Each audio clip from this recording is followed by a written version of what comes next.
تو یہ اصل میں انسان کے باطنی اطمینان کے لیے ہے، جو ابھی آپ نے فرمایا کہ نیکی وہ ہے کہ جس کو کر کے تمہیں خوشی حاصل ہو، اور فتویٰ اپنے دل سے لے لیا کرو، ما حاک فی صدرک، جو کچھ تمہارے سینے کے اندر جو کچھ جس سے خدبد ہو جائے، جس سے بے چینی ہو جائے، وہ اسم ہے، وہ گناہ ہے۔ الاسم ما حاک فی صدرک وکرہت ان یطلع علیہ، اور گناہ وہ ہے کہ جس کے بارے میں تمہیں یہ پسند نہ ہو کہ لوگوں کو اس کی اطلاع ہو، وہ گناہ ہے۔ اس میں بھی مجھے جیسے انگریزی کی ایک نظم کا سٹینزا جو ہے یاد آیا تھا، art is long and time is fleeting, دوڑا جا رہا ہے یہ وقت، and our hearts though stout and brave still like muffled drums are beating funeral marches to the grave۔ اپنے دل کی ہر بیٹ کے ساتھ ہم اپنی قبر سے قریب سے قریب تر، قریب سے قریب تر ہوتے جا رہے ہیں۔ اسی طرح کی ایک نظم ہے، بڑی پیاری نظم ہے، Charities that soothe and heal and bless are scattered over the feet of men like flowers۔ وہ بھلائیاں، وہ نیکیاں، وہ خدمت خلق، charities which soothe and bless and heals، دل کے اوپر مرہم سا رکھا جاتا ہے نیک کام کر کے، دل کو خوشی ہوتی ہے نیک کام کر کے۔ Charities that soothe and heal and bless are scattered over the feet of man like flowers۔ یہ تو ان پھولوں کے مانند ہے جو انسان کے قدموں میں پڑے ہوئے ہیں، جس کو چاہے اٹھا لے، جو چاہے اٹھا لے۔ No mystery is here, no special boon for the high and not for the low۔ The smoke ascends as high from the hearth of a humble cottage as from that of a haughty palace۔ دھواں اٹھتا ہے تو ایک کٹیا میں جو چورا جل رہا ہے اس سے بھی اٹھے گا تو جائے گا اوپر، اور محل کا کوئی بہت بڑا کچن ہے تو اس سے بھی اٹھے گا تو اوپر جائے گا۔ لہذا یہ غریب اور امیر کا فرق نہیں ہے، ہر شخص اس نیکی میں سے حصہ لے سکتا ہے۔ تمہارے پاس ایک روٹی تھی، تم نے آدھی دے دی کسی مانگنے والے کو، تمہارا حصہ ہو گیا، بہت بڑا حصہ ہو گیا۔ اور کسی بڑے امیر آدمی نے 150 جو ہے مسکین کو کھانا کھلا دیا، وہ اس کے قریب بھی نہیں آ سکے گا اجر و ثواب کے اعتبار سے اس شخص کے کہ جس کے پاس ایک ہی روٹی تھی اور اس نے آدھی دے دی۔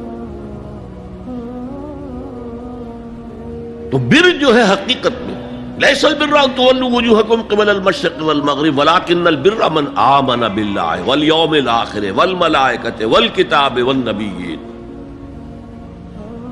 میں بھی ایک زمانے میں اس پر کچھ متردد سا ہوتا تھا، کچھ سوچتا تھا کہ یہ نیکی کا تعلق تو ہم عمل سے سمجھتے ہیں، یہاں ایمان کی بحث کی کیا ضرورت ہے؟ ایمان تو ایک باطنی حقیقت ہے، نیکی جو ہے وہ ایک ظاہری خارجی حقیقت ہے۔ لیکن پھر سمجھ میں آیا کہ اصل نیکی وہ نیت ہے جس کے ساتھ وہ کام کیا جا رہا ہے۔ اگر خیرات بانٹی جا رہی ہے، جھگیوں میں جا کر میلے کچیلے بچوں کو گود میں لے کر اپنی سفید اشکروں کو بھی خراب کیا جا رہا ہے،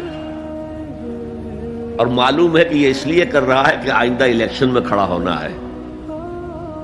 تو کوئی ہے جو کہے گا کہ یہ نیکی ہو رہی ہے؟ کام تو بظاہر بڑی نیکی کا کام ہے۔ نیکی کے لیے شرط اول اللہ پر ایمان ہے، اس کی موٹیویشن لو آف گاڈ، اس کے سوا اگر کوئی اور موٹیو ہے، اگر دنیا میں شہرت چاہیے، اگر اس نیکی کے ذریعے سے بھی مال کمانے کا معاملہ ہے، دھندا ہے، نیکی کے پردے میں دھندا ہو رہا ہے، وہ نیکی نہیں ہے، چاہے ظاہری اعتبار سے وہ بہت بڑی نیکی ہو۔ تو سب سے پہلا مسئلہ نیت کا ہے، نیت کا ہے، نیت کا ہے۔ کس ارادے کے تحت یہ نیکی کی جا رہی ہے، کیا مقصود ہے، کیا مطلوب ہے؟ چنانچہ نوٹ کیجئے، اکثر محدثین نے اپنے جو مجموعے مرتب کیے احادیث کے، ان میں پہلی آیت کون سی، پہلی حدیث کون سی لاتے ہیں؟ حضرت عمر رضی اللہ تعالیٰ عنہ سے روایت ہے، انما الاعمال بالنیات، نیکیوں کا، نیک اعمال کا دار و مدار نیتوں پر ہے۔ وانما لکل امرئ ما نویٰ،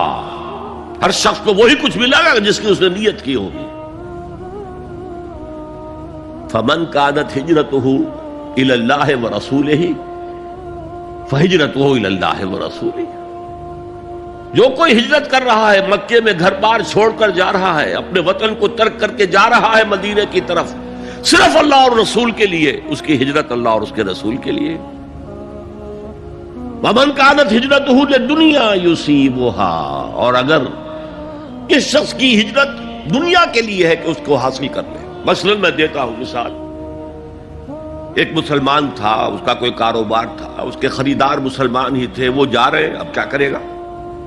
مشرکوں نے سو تو اس کا سامان نہیں لینا، اب وہ بھی چلے جا رہے ہیں۔ یہ اللہ کو معلوم ہے کہ اس کے ہجرت کا اصل سبب کیا ہے، ہم نہیں طے کر سکتے، لیکن اللہ کے ہاں جو کھاتا کھلا ہوا ہے، اس کی یہ ہجرت جو ہے اللہ اور اس کے رسول کے لیے شمار نہیں ہوگی۔ وَمَنْ كَانَتْ هِجْرَتُهُ لِدُنْيَا يُصِيبَهَا أَوْ امْرَأَةٍ يَنكِحُهَا، یا کسی عورت کے لیے ہو کہ اس سے نکاح کرے، کسی خاتون سے وہ شادی کا خواہش مند تھا، وہ خاتون ہجرت کر کے مدینے چلی گئیں، اب یہ بھی باندھے کچے دھاگے سے بندھے ہوئے چلے جا رہے ہیں، تو یہ تو در حقیقت اس عورت کے کھاتے میں ہجرت جائے گی، اللہ اور اس کے رسول کی ہجرت میں نہیں۔ تو اصل شے یہ ہے، نیکی کا وہ کام جس کا ظاہر بھی نیکی کا ہو اور باطن بھی ہو، کہ موٹیویشن صرف اللہ کی رضا ہو، اللہ کی محبت اور اللہ کی رضا کا حصول، یہ ہے پازیٹو موٹیو۔ ایک نیگیٹو سائیڈ بھی ہے،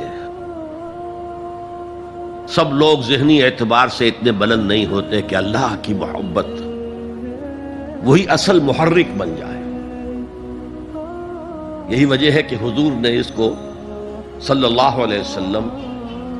کمال ایمان سے تعبیر کیا ہے، من احب للہ وابغض للہ وعطى للہ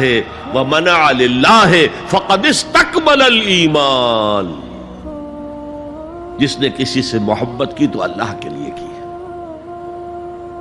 کسی سے نفرت اور بغض رکھا تو اللہ کے لیے رکھا، کہ اللہ کو اس سے نفرت کرنا پسند ہے، اور کسی کو کچھ دیا تو اللہ کو خوش کرنے کے لیے دیا، اور کسی سے کچھ چیز روکی تو صرف اس لیے کہ اللہ کو اس کا روکنا پسند ہے، تو اس شخص نے اپنے ایمان کی تکمیل کر لی۔ اگر اس کا موٹیو خالص ہو گیا ہے اللہ کی محبت اور اللہ کی رضا کا حصول، تو اصل میں نیکی ہے، ورنہ چاہے بظاہر کتنی ہی بڑی نیکی نظر آئے، وہ نیکی نہیں۔ لیکن جو لوگ اس حد تک نہ پہنچ پائے ہوں، استکمال ایمان تک، تکمیل ایمان تک، تو ان کے لیے ایک اور موٹیو بھی ہے، والیوم الآخر، قیامت کا دن، جزا و سزا کا یقین، اللہ کا خوف، آخرت کے محاسبے کا خوف۔ خوف بھی ایک بہت بڑا موٹیو ہے، بہت بڑی موٹیویٹنگ فورس ہے۔ اب میں یوں کہوں گا کہ اگر کسی عمل کا محرک ہے صرف اللہ کی محبت، اس کی رضا کا حصول اور آخرت کی نجات، تو وہ نیکی ہے۔ اگر یہ نہیں ہے، کوئی وطن پرست ہے، وطن کی محبت کی وجہ سے کوئی نیک کام کر رہا ہے، اس کا وہ کام وطن پرستی کے کھاتے میں جائے گا، خدا پرستی کے کھاتے میں نہیں جائے گا۔ کوئی قوم پرست ہے، اپنے قوم کی محبت میں کچھ کر رہا ہے، تو اس کا وہ نیک کام قوم پرستی کے کھاتے میں جمع ہوگا، خدا کی پرستش کے لیے نہیں۔